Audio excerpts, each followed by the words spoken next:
Hello. Today in this lesson, the last subtopic of third chapter, shafts, is design of an axle.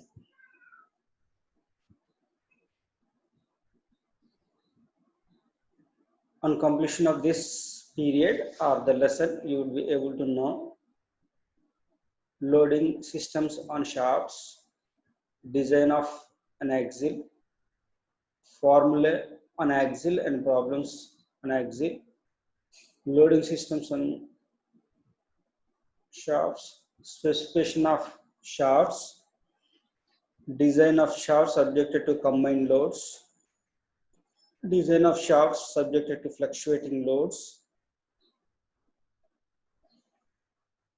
First of all, what is an axle? Let us once again think about the axle. The definition itself says that axle is a stationary member which do not transmit any power or the torque, but it can support the rotating machine elements. So thereby it will be subjected to only bending moment but not twisting moment. So this is a simple description of an axle. Now let us see the loads acting on the shaft. What are the different types of loads are acting on the shaft? So here you can see this is the shaft which is subjected to different types of loads. Number one is the torsional load due to the rotation, which will be subjected to twisting moment. So torsional load is number one. Number two is the transverse loads, that means which are acting perpendicular to the axis of the shaft. So different transverse loads may be there. And number three is axial load, that means the load acting along the axis, in the direction of the axis. So see, these are the mainly three types of loads are acting on the shaft. First is torsion load.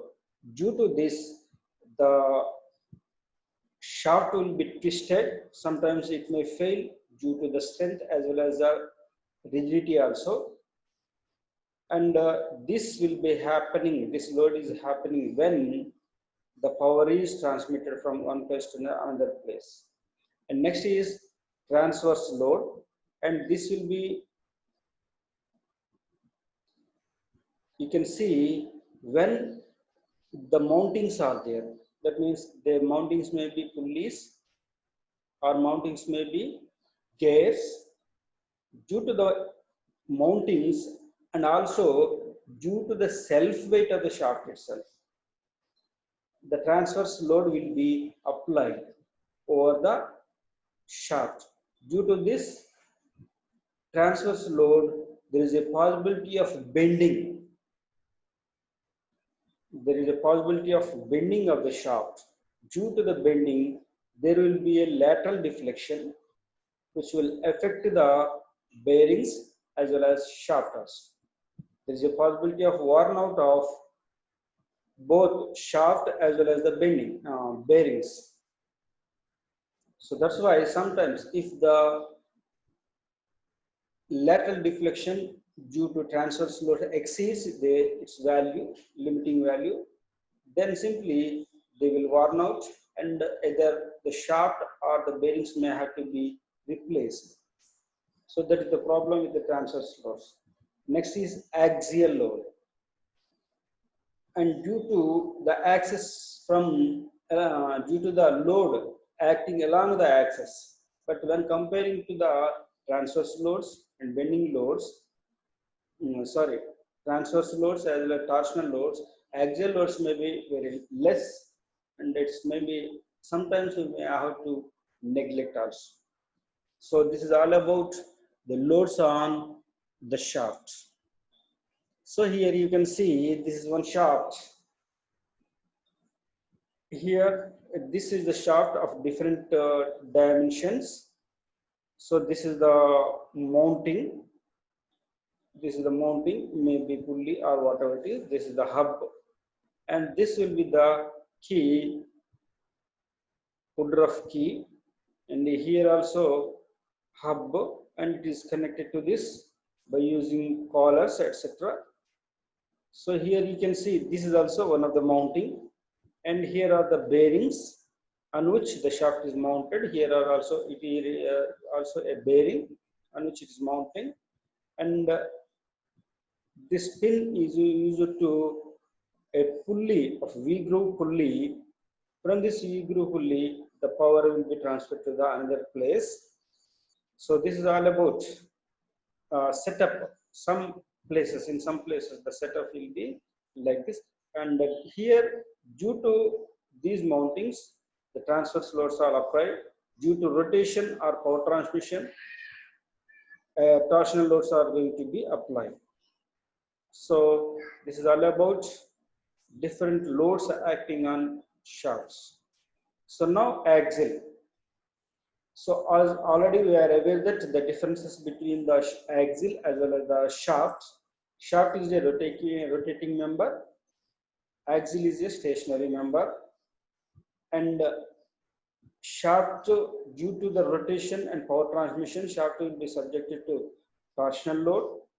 And due to the mountings like pulleys and gears, it will be subjected to, and also transverse loads, which will affect the shaft by bending moments. That means lateral deflection may take place due to torsional loads. Torsional deflection may take place. That is, angular twist will be taking place. But whereas axial, as it is only the supporting member, and it is not going to transmit any power from one place to another place, just it will be subjected to bending moment only. That will only lateral deflection takes place. And also we are having another load, that is axial load. Sometimes that axial load may be taking place over the shaft only, but here axial is only supporting member to the other rotating members. So that is the difference between the shaft as well as axial. Now, so far we had discussed about only the shaft's design. Now let us discuss about the axial design. And here you can see axial is a central shaft for rotating wheel or gear. And in some cases, the axle may be fixed in position with a bearing or bushing sitting inside the hole in the wheel or gear to allow the wheel or gear to rotate around the axle. That means it is only a stationary member. It will be, sometimes it is fixed, and it is going to support the other elements, right? So in other cases, the wheel or gear may be fixed to the axle with bearings and bushings provided at the mounting points where the axle is supported. So here you can see this is the axle. It is going to support the wheels, but here it is not rotating, but only due to the rotation of these wheels, the shaft will be, axle will be rotating. This is rail axle. And here also you can see this is also rail axle. Axle housing, here it is. So power transmitted to the shaft, so bending moment, and this will be diameter of the shaft. Now design of an axle. So in axle, if the loading is bending, the following simple bending equation is used, that is, so M by I, FB by Y, or sigma B by Y.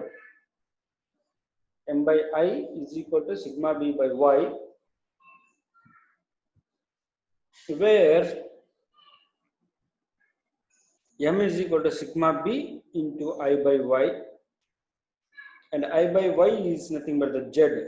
I by y is called a section modulus denoted by z. So m is the bending moment in Newton millimeters. So I is the moment of inertia of cross section about the axis of rotation in millimeter power to the 4. For solid shafts, the moment of inertia about an axis of rotation is pi by 64 d power to the 4 for solid shafts, whereas this will be for hollow shaft. I is equal to pi by 64 capital D power to the 4 minus small d power to the 4, where for hollow shaft, capital D will be the external diameter or outside diameter, and the small d will be the internal diameter or inside diameter, and sigma b is the bending stress. That bending stress may be tensile or compressive, whatever it is. And in the previous lessons we have taken this as the FB, but now here it is sigma b we are taking. So Newton per millimeter square,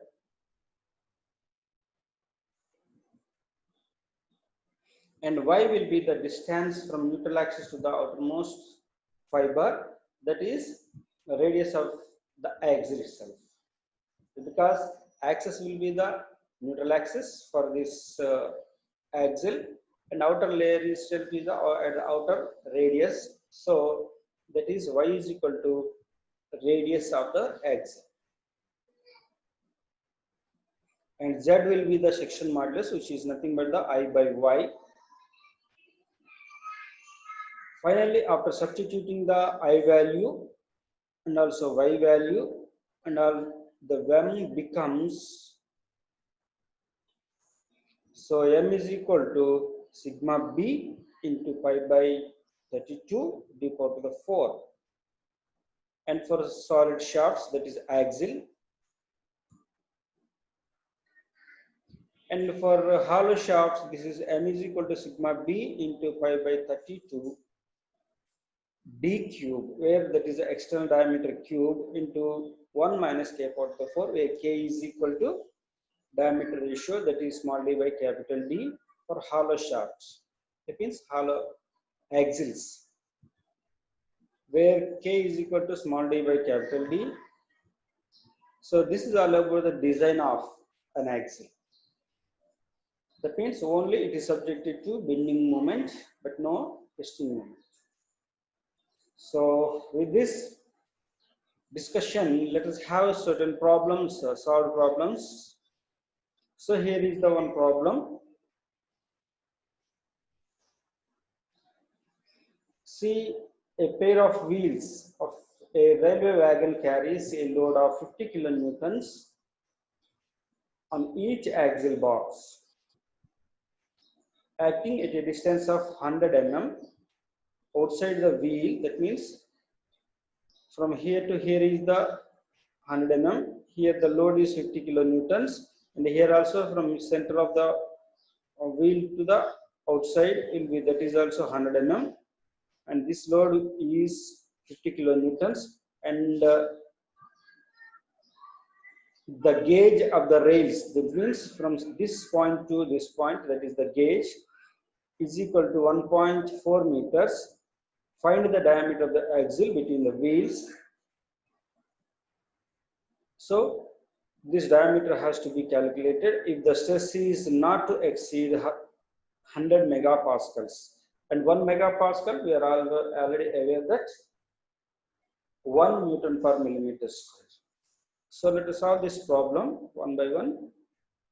So load given to you is 50 kilonewton, that is 50,000 newtons, and length L is equal to 100 millimeters, and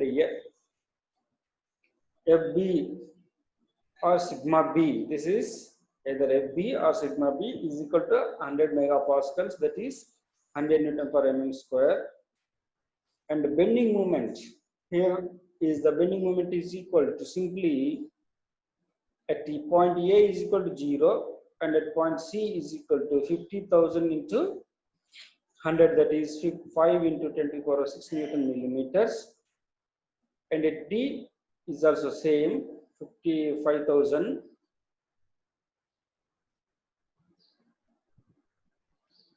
So at B that will become 0.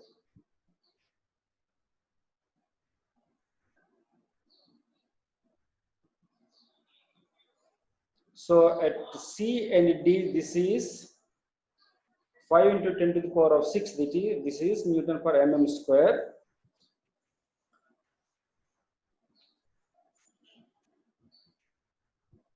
And where D is the diameter of the axle, so maximum bending moment is M is equal to 5 into 10 to the power of 6 Newton per millimeter square.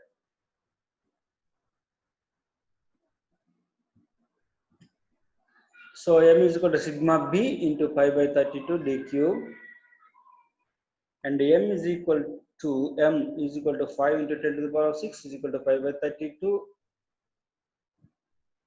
into sigma into d cube. With this you can calculate your diameter 79.8. That is, you can round off this to the next higher tens, that is 80 mm.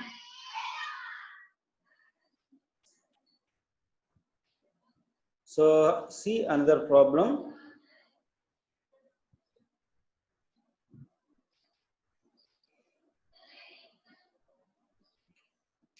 So here in this case, compute the diameter of the shaft shown in figure. Take sigma B is equal to 60 Newton per millimeter square. And now here it is not at the center, but here in this case you have to calculate reactions at A and also B. And the load is acting at point C, that is 70 kilonewtons. So this is the problem. And from load to bearing is A is equal to 600 mm, and from load's point to bearing B is equal to 1200 mm, and total length between the bearings is equal to 1800 mm. So let us solve this problem. This is the simple line diagram for this. So W is 70 kilonewtons, that is 70,000 newtons, and taking moments about any point, say either about B or A, but here we have taken about A. That will become RB into 1800 is equal to, that means sum of the clockwise movements must be equal to sum of the anti-clockwise movements about certain point. So about point A, sum of the clockwise movements should be equal to the sum of the anti-clockwise movements. With this RB into 1800, which will provide the anti-clockwise movement, whereas the clockwise movement will be due to the load, that is 70 kilonewtons into 600.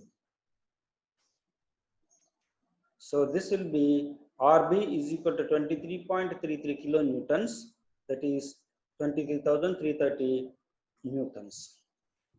By substitution, you will get RA also. RA is equal to 70. That means sum of the upward forces must be equal to the sum of the downward forces. That's why this is the downward and these two are upward. That means RA plus RB must be equal to the 70 kilonewtons. So thereby RA is equal to 70 minus RB. So with this we got RA is equal to 46.67 kilonewtons, thereby 46,670 newtons will be there. So after calculating the reactions, find at the ends, that means at point A and also B, the moments will be 0, but only the maximum bending moment will take place at lower point, that is C.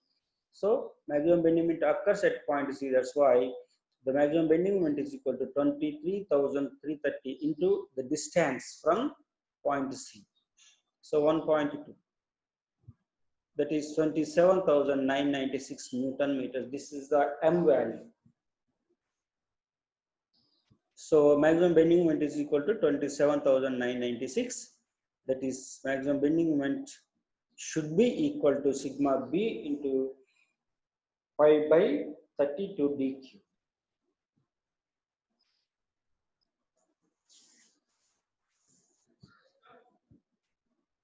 So after substitution of m, that is 27,996, and sigma is also there given to you, and only unknown value is d value. So by substitution these two values, you will get your diameter of the axle. So d is equal to, small d is equal to 168 millimeters. So these are the simple problems that we have solved on the basis on design of shafts. Now let us see some of the other theory parts which are not covered so far in the previous lessons also. The shaft materials. The following materials are used for shafts, that is steel, low to medium carbon steel, and cast iron also, and bronze and stainless steel, and the case hardened steel we are going to use as the shaft materials. So these some of the materials, that is mainly alloy steels are also used, that is chromium steels, nickel chromium steels, chrome vanadium steels also we use when the strength is more strength is required and corrosion resistance is required. In such cases, we are going to use some alloy steels, these alloy steels, right? Along with this, low carbon steels are the most commercial type of material used for shaft manufacturing. Some people also use steel as the shaft material, and bronze also sometimes we are going to use. And in case of plastics, sometimes plastic materials are also used as the shaft material. Now the specification, the following parameters are important to specify the shaft. What are these parameters? That is, number one, for the specification of shaft material, the material is one of the important parameter. Dimensions, that means sizes of the shaft also important parameter, and tolerances should be taken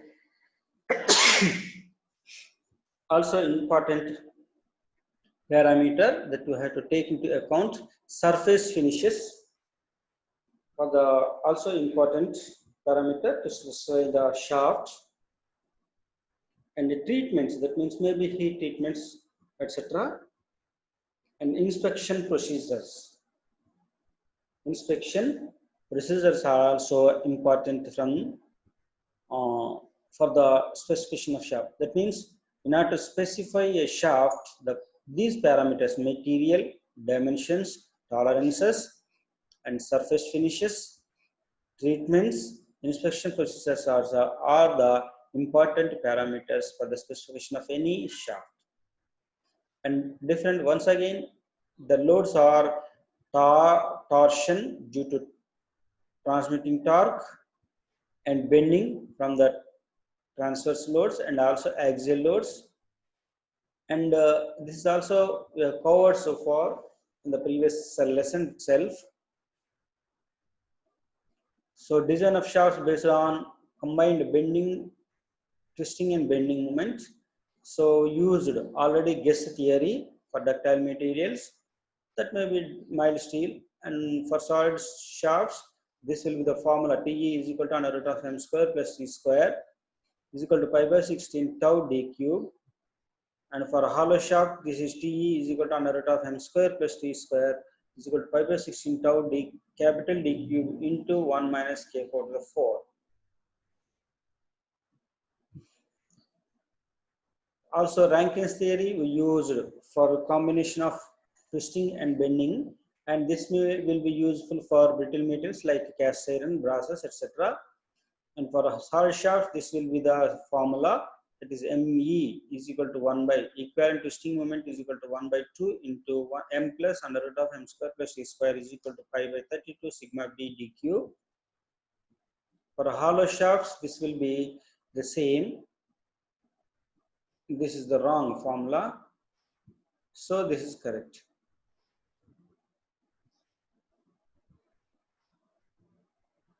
Now let us see some of the another leftover topic is shafts are subjected to fluctuating loads. Shafts subjected to fluctuating loads, factors for fluctuating loads. In previously classes, shafts are designed subjected to constant torque and bending moments only. In actual practice, shafts are subjected to fluctuating torque and bending moments. So it is necessary to include the allowances for shock. Due to the fluctuating loads, there is a possibility of shock also. Sometimes it may be subjected to fatigue also.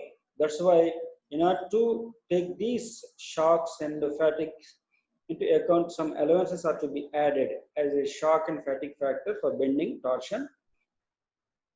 In the formula itself, that means in the problems of shafts for fluctuating loads. So formula equivalent twisting moment, that is torque, is equal to TE is equal to under root of Km plus Km into capital M whole square plus KT into capital T whole square. And similarly, equivalent bending moment is equal to ME is equal to 1 by 2 into Km into capital M plus under root of Km into capital M whole square plus K. This is not Km, that is KT. KT into T under root of whole square. Sorry, into T whole square. So this is the equivalent bending moment formula. This is equivalent twisting moment formula when the shaft is subjected to fluctuating loads. That means we are taking the fatigue and shock factors into account. So where Km is equal to combined shock and fatigue factor for bending only, and KT is equal to combined shock and fatigue factor for torsion. And these values are to be standardized depending on the materials and nature of load also. So nature of load, stationary shafts means simply we can say this is the axial load, and the gradually applied load Km is 1 and KT is equal to 1 also, and suddenly applied load in such cases it is Km is 1.5 to 2 and KT is also same 1.5 to 2. For rotating shaft, that means these are the actual shafts, and stationary shafts means axial cities. And now here it is gradually applied load, it is 1.5 km and KT is equal to 1.0, and suddenly applied load with minor shocks it is 1.5 to 2 and KT is equal to 1.5 to 2, and suddenly applied load with major shock. That is the first one is the minor shock and this is the major shock. In case of minor shocks, this is 2.0 to 3.0 and KT is equal to 1.5 to 30. And these values we must remember whenever they are not given, we have to assume these values from the table itself, right?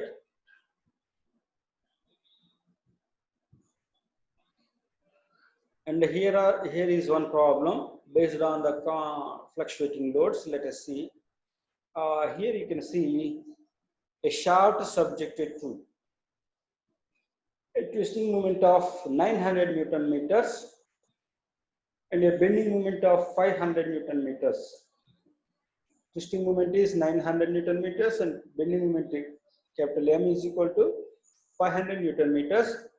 The maximum allowable shear stress in the shaft material is 42 newtons per millimeter square.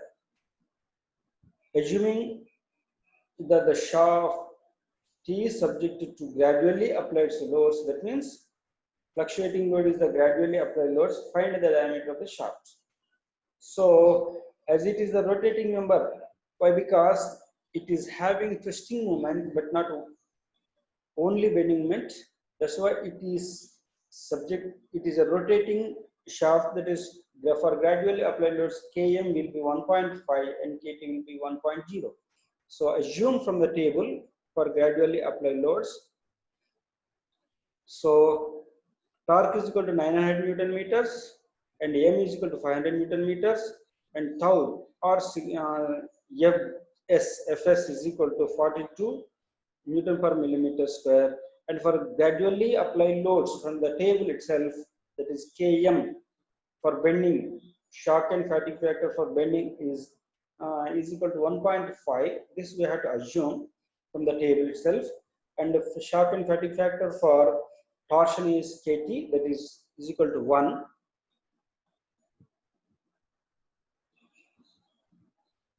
According to the guess theory, because here we are going to use only guess theory because only permissible shear stress is given for us, but not permissible normal stress is not given for us. Thereby, only we had to design this shaft based on guess theory only. That is, twisting moment Te is equal to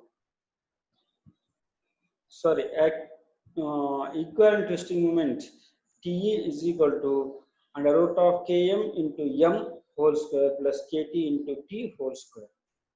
If you already we are having this value and M value and Kt is also known for us and T is also known for us, thereby you are going to get Te, that is 1.5 into 500 whole square plus 1 into 900 whole square, that you will get Te value, equivalent twisting moment value, as 1171.54 into 10 to the power of 3 Newton per millimeters.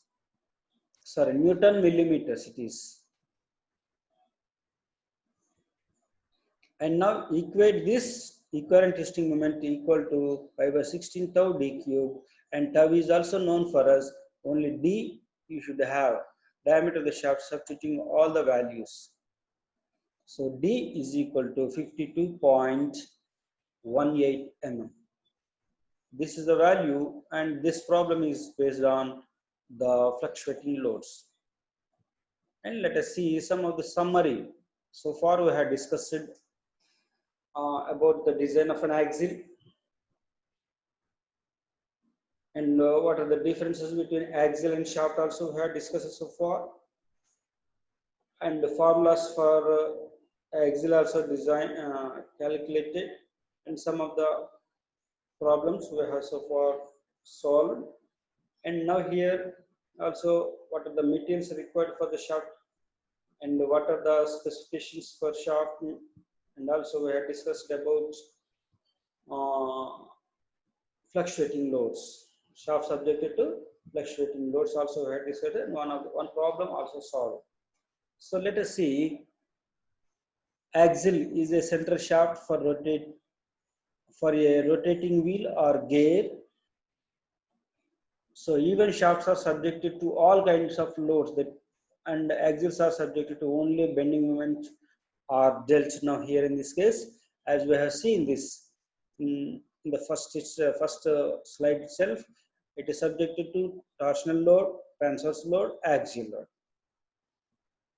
In our discussion, there is no discussion about the axial load, but it is not in the syllabus for the diploma students.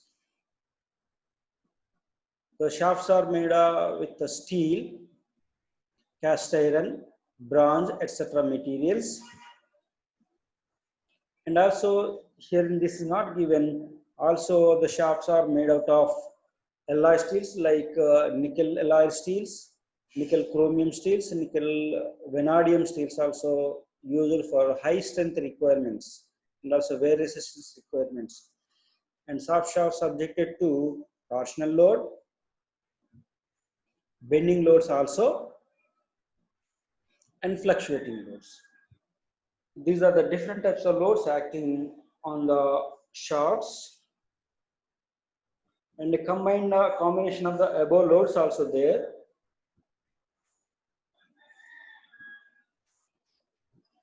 That means torsional load only, sometimes we have discussed, only bending loads we have discussed and separately discussed, and also combination of torsional as well as bending loads also discussed, and fluctuating loads also discussed, and the combination of all these three is also discussed. So far we have completed this one. Now let us have a small quiz on this.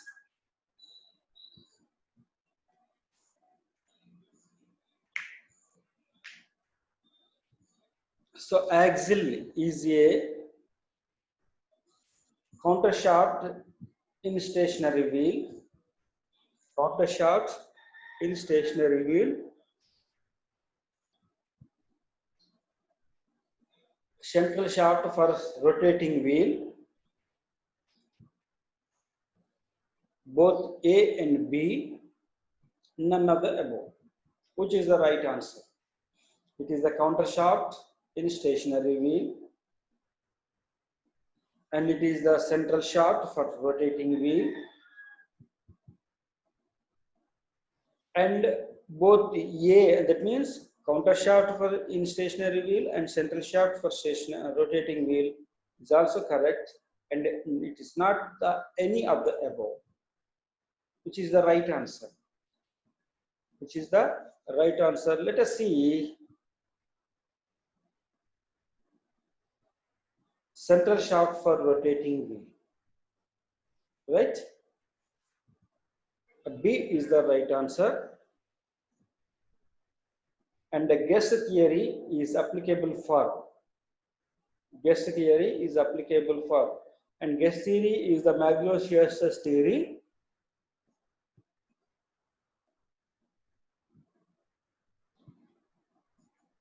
So this is applicable for ductile materials, brittle materials, and A and B, and none of the above, which is the right answer. And guess theory or Maglio-Shear theory is applicable for A is the ductile materials, B is the brittle materials, C is the both ductile as well as the brittle materials, and D is the none of the above materials. Which is the right answer? As per our discussion, answer should be ductile materials. So A is the right answer. So some exercise problems here we are having.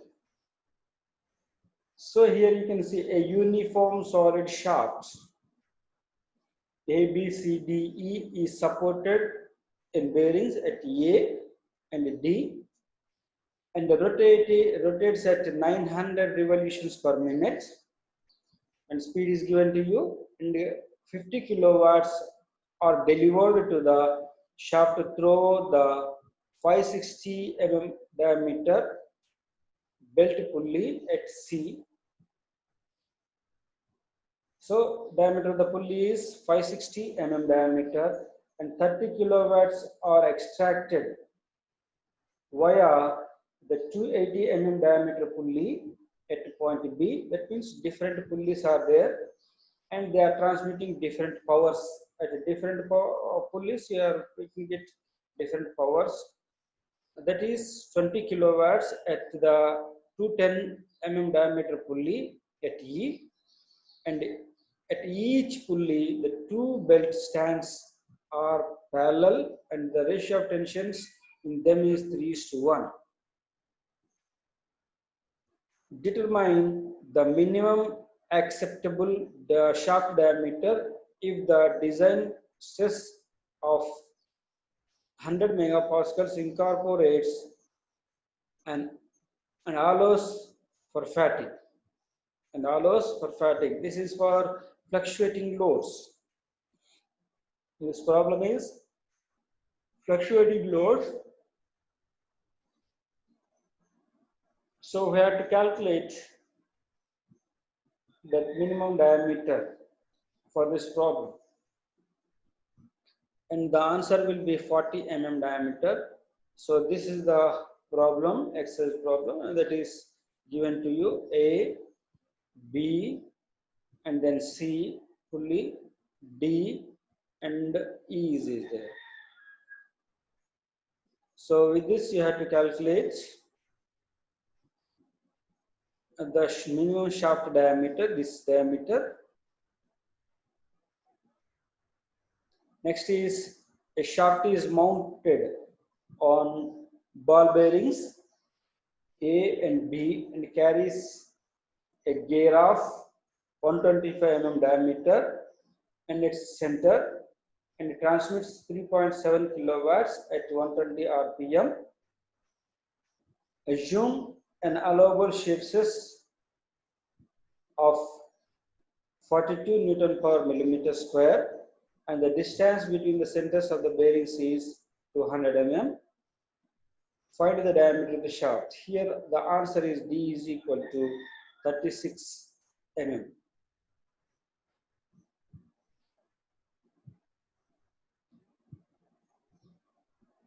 So this is also one of the simple problem. So this is the simple problem that is given to you. You can calculate this because it is a point load at the center. So with this we concluded our lesson. So in this lesson we have discussed so far the design of axle and some of the problems and specifications of the shafts, design of axle based on the fluctuating loads also we have completed so far. So thank you, one and all.